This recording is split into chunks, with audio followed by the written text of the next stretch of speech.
When London turned out its lights to survive the Blitz, it hoped darkness would be a shield. Instead, in the dead of night in February 1942, the blackout hid something far more sinister, a predator moving through the alleys and stairwells of a city already on edge. In the space created by air raid precautions and powerless streets, an ordinary man would become the focus of a terrifying series of crimes that shocked wartime Britain. This is the story of how a uniform, a lie, and a small piece of webbing would expose one of the darkest episodes of the home front, and how the blackout itself, designed to save lives, became the cover for a serial killer. London in 1942 was a city living by rules of survival. Street lamps were dismantled, curtains were thickened, and blackened windows became a civic duty. The blackout was meant to deny German bombers the landmarks they needed to target the city. It worked in many ways. Whole neighborhoods escaped destruction and thousands of lives were spared. But those same measures also created a landscape of shadows and anonymity. People moved in cautious, muffled ways through streets they barely recognized. Doors were left ajar at night by exhausted wardens and shelter queues thinned after midnight. Trust, strained by vigilance and fatigue, sometimes slipped into complacency. Into that fog of enforced darkness stepped Gordon Frederick Cummins. He was a 28-year-old man who, to acquaintances, projected the careful air of a respectable tradesman. Married to Marjorie, he kept household routines, a room in boarding houses, and the appearance of someone trying to maintain normalcy amid national upheaval. But beneath that surface, he nursed ambitions and a taste for posing above his station. Cummins adopted a performative, aristocratic manner in conversations, claimed ties to flight, and spoke as if he belonged to a world of officers and privilege. Whether out of fantasy, deception, or an effort to escape the humdrum of civilian life, his fabrications were convincing enough to mislead neighbors and strangers alike. He wore a uniform. He used the authority it conferred. He told stories that suggested experience in the Royal Air Force and carried himself with a confident ease that allowed him to move through blackout London with a certain freedom.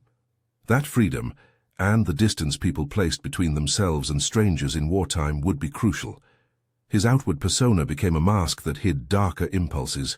He was not, by all appearances, the monstrous caricature one might imagine after the headlines. He was ordinary, articulate, plausible. That ordinariness made his actions all the more chilling. The crimes unfolded in quick succession over a few days in February 1942. On the night of February 8th, a woman named Evelyn Hamilton was found dead in an air raid shelter. She had gone to the shelter seeking safety from the bombs, and there, in the supposed sanctuary of a communal space, she met her end. The coroner's report indicated death by strangulation. Notably, the forensic opinion recorded signs that suggested the assailant favored his left hand. It was an early technical detail, easily overlooked by a city inundated with wartime noises, but later to prove important. Only days later, another woman, Evelyn Oatley, was discovered in her own flat.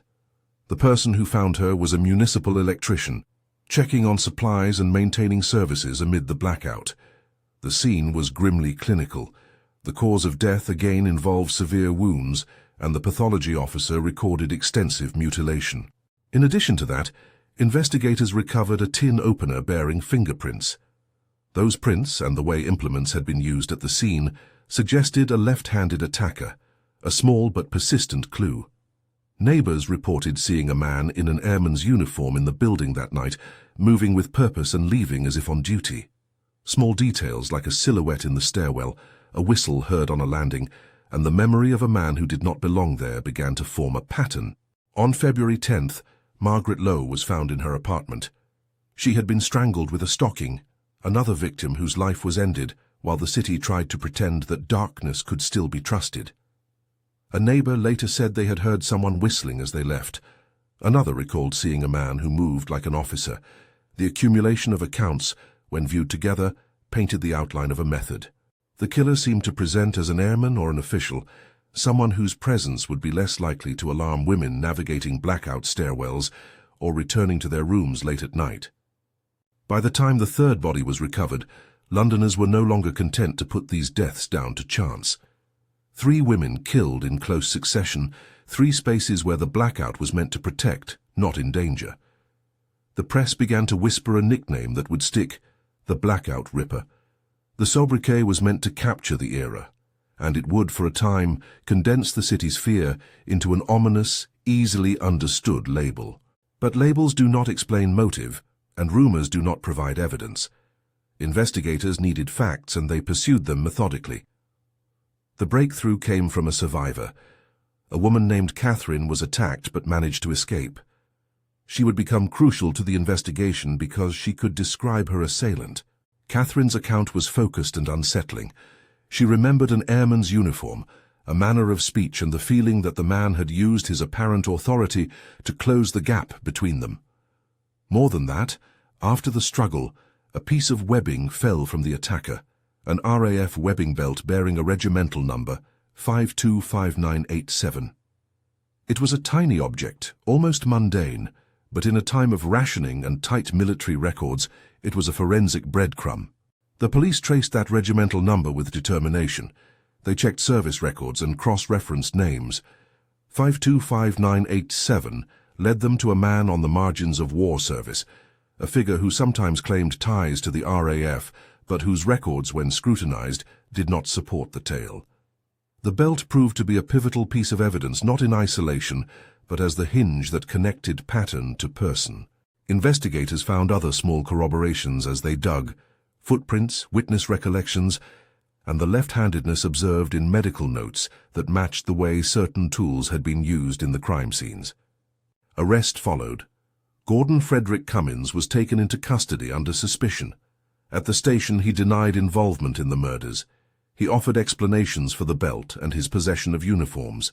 He presented a calm, practiced demeanor that had, for a time, helped him navigate the city's social spaces.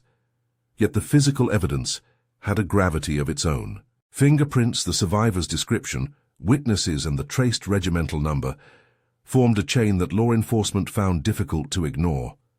The case moved swiftly from arrest to courtroom.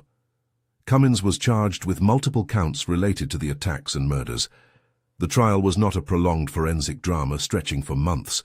Wartime necessities and the seriousness of the charges contributed to expedited proceedings. The jury deliberated briefly. Reports indicate a decision reached in 35 minutes, and a conviction quickly followed. The judge delivered a sentence consistent with the law and the practices of the time: a death sentence. The sentence language was formal, unembellished, reflective of a legal system under pressure, yet still committed to procedure. There are details that, for their sheer human ordinariness, make the case feel still more unsettling. On June 25, 1942, the execution was carried out. The man tasked with that duty was Albert Pierrepoint, a name that would become well known in Britain as the country's most prolific executioner in the mid-20th century. Accounts from the day note the odd juxtaposition of ritual and war, the condemned man receiving a small measure of solace, a glass of cognac, before the sentence was carried out, while outside the world continued its own violence. On that night, an air raid sounded. The city's sirens wailed even as the legal machinery of justice completed its grim work.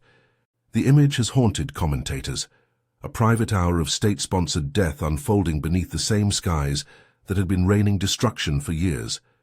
The mechanics of how Cummins managed to prey on women in blackout London deserve careful unpacking, because the answer lies not in a single cause, but in the intersection of behavior, opportunity, and social norms strained by war. The blackout provided darkness, yes, but it also produced routines that could be exploited. Women returning from late shifts, moving between poorly lit stairwells, and the relative anonymity of shared housing, often relied on the assumed legitimacy of a man in uniform. Cummins allegedly used that expectation as a facade. The presence of airmen and other uniformed personnel around London had become commonplace. Few would, in ordinary circumstances, question an officer seeking to enter a shelter or a boarding house on some official pretext. Moreover, wartime policing had limits. Resources were stretched by the need to manage bomb damage, enforce blackout regulations, and maintain public order. Detectives worked under conditions of strain and with fewer modern forensic tools. Yet within those constraints, they made critical advances. The careful matching of left-handed indicators, the tracing of fingerprints from common household objects, the linking of a regimental number to a specific individual. These are examples of methodical police work that turned small details into a case. The investigation also relied on the bravery of survivors and witnesses who, despite fear and social stigma, came forward to recount what they had seen and felt. It is important in a historical account like this to resist easy narratives that either fictionalize the killer into a monster beyond comprehension or reduce victims to mere statistics. The women at the center of these events were individuals with lives, jobs, routines, and families. Evelyn Hamilton was, in one account, in a place she had gone to for safety. Evelyn Oatley was found by an electrician doing the city's necessary work. Margaret Lowe was another woman trying to maintain some normalcy in an abnormal time. Their names deserve to be spoken without sensational detail, remembered for the lives they led and the brutal interruption of those lives. To speak in clinical terms about pathology is not to distance ourselves from tragedy, but to respect the evidence and the dignity of those who suffered. There is also a moral ambiguity that sits uncomfortably with the nickname the press assigned. Blackout Ripper captures public fear, but flattens complexity. It evokes a monstrous, almost mythical figure operating in the dark, when the reality was more prosaic. A man whose opportunism, deception, and violence exploited conditions created by a national emergency. In that sense, the story becomes a cautionary portrait of how conflict can create openings for human predators. Civilians were not only targets of aerial assault, they were also exposed to the predations of other humans who capitalized on chaos. Psychologically, what drove Cummins remains a matter of speculation. The official record furnishes behavioral details and physical evidence, but does not offer a clear motive that explains the acts in moral or clinical terms. When historians and criminologists examine cases like this, they note patterns: fantasy, need for control, a compulsion to hurt, but definitive statements about why a particular individual committed such crimes go beyond what the documents prove. In this case, the question of motive must remain in large parts indefinido. That absence does not lessen the responsibility of the man who acted, but it cautions us against constructing narratives that claim certainty where none exists. The legal outcome closed one chapter of the story, but left wider questions open. The conviction and execution satisfied the expectations of justice in the immediate sense. A man judged guilty by a jury and sentenced to death under the law. Yet the case left behind a refracted legacy. It revealed limitations in how the city protected its most vulnerable during wartime. It highlighted the bravery of investigators working under strain, the importance of meticulous evidence collection, and the value of survivors' testimony. It also forced a public reckoning with trust in uniforms and strangers, a trust often necessary for the functioning of a wartime mobilized society, but also, tragically, exploitable. In subsequent years, the Blackout Ripper case remained a warning. Police procedures adapted, communities discussed safer practices, and historians considered what the episode said about the home front's social fabric. The case became a recurrent example in debates about how civil liberties and public safety are negotiated during wartime. It reminded policymakers and ordinary citizens alike that measures designed to protect against one form of threat can, unintentionally, create others. There is a human tendency, when confronted with such stories, to fixate on the grotesque or the sensational. That temptation must be resisted. Here, restraint is not a lack of interest, but a form of respect.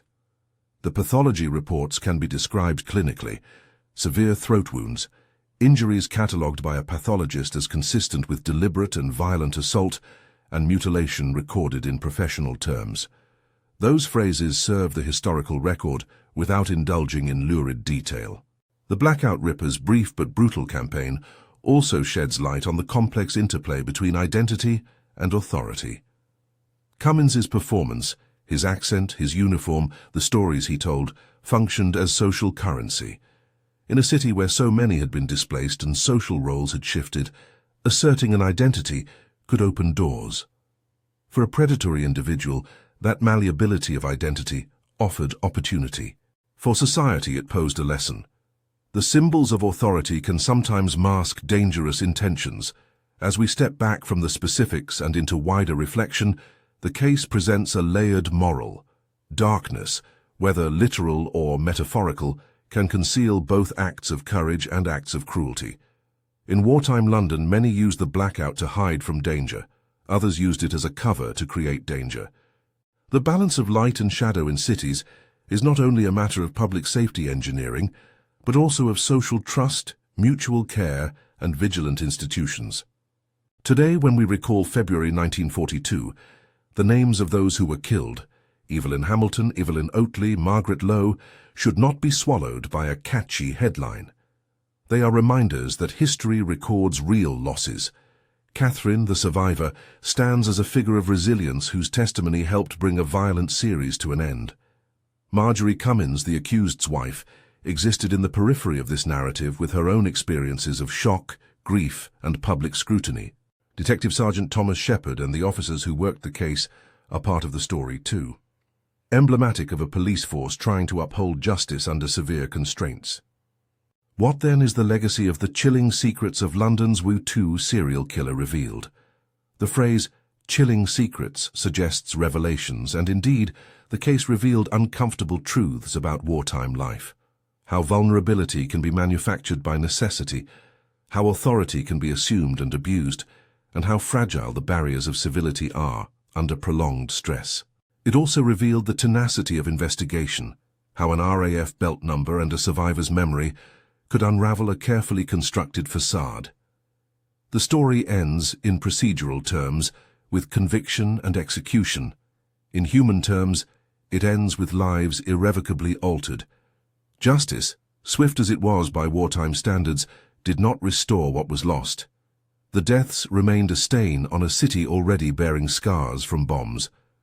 They served as a reminder that while nations can prepare for some kinds of violence, they cannot entirely inoculate themselves against the predatory impulses of individuals. If there is any solace to be found in this dark episode, it lies in the combination of community vigilance and methodical policing that ultimately brought the case to light. The persistence of those who noticed a stranger on a stair, a whistle in the corridor, a belt left behind, and the courage of a survivor to speak up. These are the small, decisive acts that turned the tide. They are also the democratic tools we have against anonymity-fueled violence, careful attention, solidarity, and an insistence on following even the smallest clues to their conclusion. Remember the names one more time: Evelyn Hamilton, Evelyn Oatley, Margaret Lowe, and the survivor Catherine. Remember also the ordinary circumstances of their lives, traveling to work, seeking shelter, returning to a boarding house. The blackout that saved the city also hid a menace. The lessons of that paradox remain relevant wherever communities balance security and safety in times of crisis. If this story spoke to you, please subscribe and check out our playlist of investigations into wartime mysteries. For further reading and sources on this case, see the links in the description and our podcast episode, where we unpack archival records in more detail. Thank you for listening to this account of a grim chapter in London's home front. May remembering those lost encourage vigilance now and compassion always.